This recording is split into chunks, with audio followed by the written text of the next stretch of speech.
এই যে পাত্রের অবস্থা, মানুষের দান দান দায়ী এইভাবে তুই রাখছে, দান নিতে পারে না। আর আমরা তো মেশিন দিয়ে দিয়েছি, আরও মানুষ মেশিন দিয়ে দিয়েছে, মেশিন দিয়ে দিলেও কোনো রেহাই নেই। এই যে ওইখানে একটা মেশিনের ক্ষেত, এই যে এখানে একটা মেশিন দিয়ে দেওয়া হয়েছে, কিন্তু ওই যে খেরগুলা বাদ, খের তো বাদ, রিজিক মানুষের কত খের যে এখানে রয়ে গেছে। আল্লাহ জানে মানুষের রিজিক কেমনে আল্লাহ দেয়। এই যে পানি উঠে যেতেছে, ওই যে ওইগুলা ইয়ে হয়ে যেতেছে, পানির নিচে চলে যেতেছে ওই ধানগুলা। ওইদিকে যাওয়া রিক্স, পানি তখন পিছল গায়ে বইরা যায় মোবাইল নিয়ে। পুরা মাঠের ধান রয়ে গেছে মানুষের, পানি টইটম্বর সব কিছু।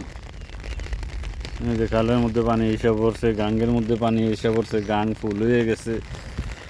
ধান মানুষের, এই যে ধান নষ্ট হইতেছে, এই যে ধান এগুলো হাত দিয়া দিয়েছে। ওই যে আমাদের খেত ওইদিকে, আমাদেরটি আলহামদুলিল্লাহ দাইয়া নিয়ে এসেছি, কিন্তু আল্লাহ জানে বাকিটি কী হয়। এই যে মানুষের ধান খেত সব বরবাদ হয়ে যেতেছে। কত মানুষ ধান দাইয়া তুইয়া রাখছে।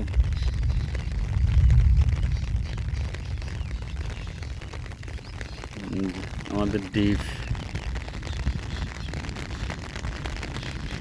ছাতা নিয়ে দাঁড়াইছি, বৃষ্টি কন্টিনিউ আছে, বৃষ্টি এবার ট্যাপটা পড়তেছে। সকালে প্রচুর বৃষ্টি পড়ছে, নিজের ধান ডুবে যেতেছে পানির নিচে। আর ওইগুলো তো চলে যেতেছে, ওই যে ওইখানে, ওইটা একটু নিচ, এটা একটু উঁচা, ওইটা একটু নিচ। এই যে মানুষের ধান, অনেক মানুষ এই যে এখানে ধান নেওয়ার জন্য জায়গা বানাইছিল, ধান লওয়ার জন্য, আসলে সম্ভব হয় না বৃষ্টির কারণে। এই ধানগুলো হয়তো নিয়ে নিত। আর ক্ষেত, কত ক্ষেত যে রইয়া গেছে, সুবহানাল্লাহ, আল্লাহু আকবার, আল্লাহ রহম করো।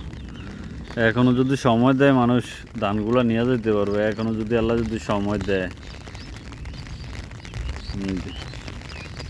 এই যে এই ক্ষেত্রে একটু কাঁচা রয়েছে, হয়তো কিছুদিন সময় পাবো। ওই যে ওইদিকে ফাঁকা, এই যে এগুলো ফাঁকনা ধান, এই যে এগুলো ফাঁকা ধান, আর এই যে ফাঁকা ধান, সবই ফাঁকা, এই সব পাকা ধান, এই সবগুলো পাকা ধান,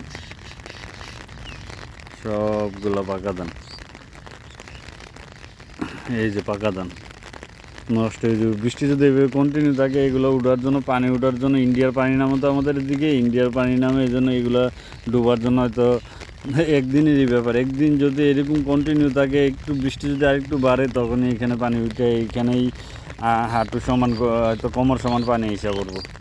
আর সব ধান আমার এইখানে, আমি যেখানে দাঁড়াই আছি স্টিল, এখানে যদি কোমর সমান পানি এসে যায়, তাহলে সব ধান শেষ, পানির নিচে চলে দেবো।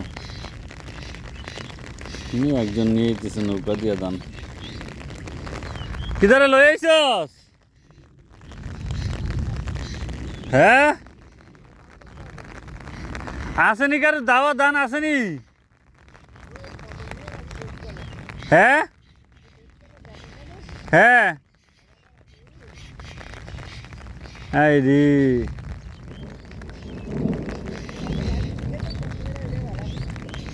কালকে কষ্ট করে লইয়া গেলে বালা ছিল, কিন্তু কালকে তো রাইত হয়ে গেছে, দাইতে দিতে তো রাইত হয়ে গেছে।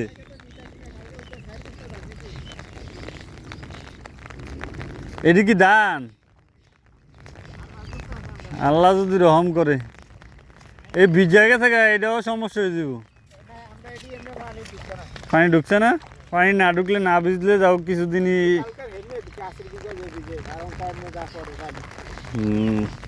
এই যে নিয়ে যেতেছে ধান,